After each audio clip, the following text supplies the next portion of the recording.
কয়েকদিন আগের একটা ঘটনা আমরা শুনেছি। গত মাসের 28 তারিখ সিপাহীপাড়া ইসলামী আন্দোলনের একটি সমাবেশ হয়েছিল। সেখানে অংশগ্রহণ করে বক্তৃতা দেওয়ায় আমার মসজিদ কমিটি আমাকে মাগরিবের নামাজ পড়াতে দেয় নাই। ইনশাআল্লাহ আলহামদুলিল্লাহ জনগণ এমন ভাবে রুখে দিয়েছে, সেই মসজিদ কমিটি আজকে বিড়ালের মতো ইঁদুর খুঁজতেছে।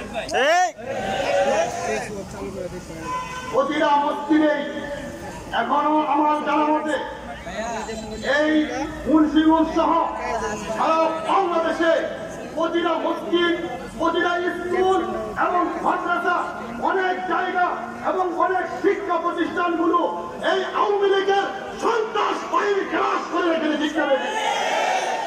আমি সোজা বলতে চাই, এদেশ মুসলমানের দেশ, এদেশ হাজি শরীয়তুল্লাহর দেশ, এদেশ শাহজালালের দেশ, এদেশ সাইকুলারিস্ট আল্লামা মাওলানা হক সাহেবের দেশ। ঠিক নাকি?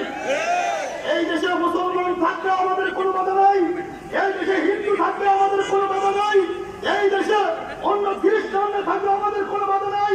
কিন্তু এই বাংলার জমিনে বিশেষ করে এই মুন্সিগঞ্জে কোনো আওয়ামী লীগ মার্কা কোনো সন্ত্রাসী থাকতে পারবে না। ঠিক আছে? সেখানে সন্ত্রাসকে পাওয়া যাবে, সেখানে সন্ত্রাসকে রুখে দিতে হবে, রুখে দিতে হবে। ঠিক নাকি?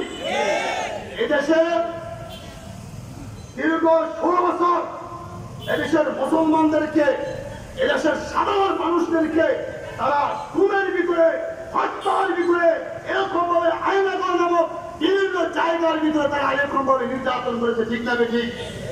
বিশেষ করে এদেশের ওলামায়ে কেরাম, বিশেষ করে এদেশের ওলামায়ে কেরাম বহুত কষ্ট সহ্য করেছেন।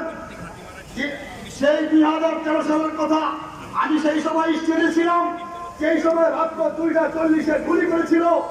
আর এরকম ভাবে একটা নয়, অহর ঘটনা তারা ঘটেছে, দীর্ঘ 16 বছর তারা করিয়েছে।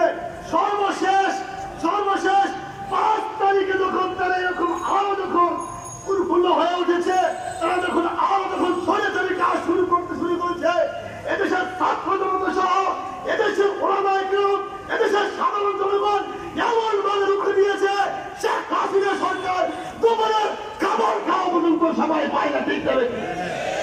আমরা বলতে চাই, সামনেও যদি কোন স্বৈরাচার, কোন দুষ্কৃতিকারী, কোন ইসলাম বিদ্বেষকারী এই বাংলার জমি যদি এরকম ভাবে নৈরাত্য সৃষ্টি করতে চায়, দুপুরে খাবার খাওয়া দুপুরের কথা এই দেশে 1 মিনিট সে সময়ও পারে না। ঠিক আছে?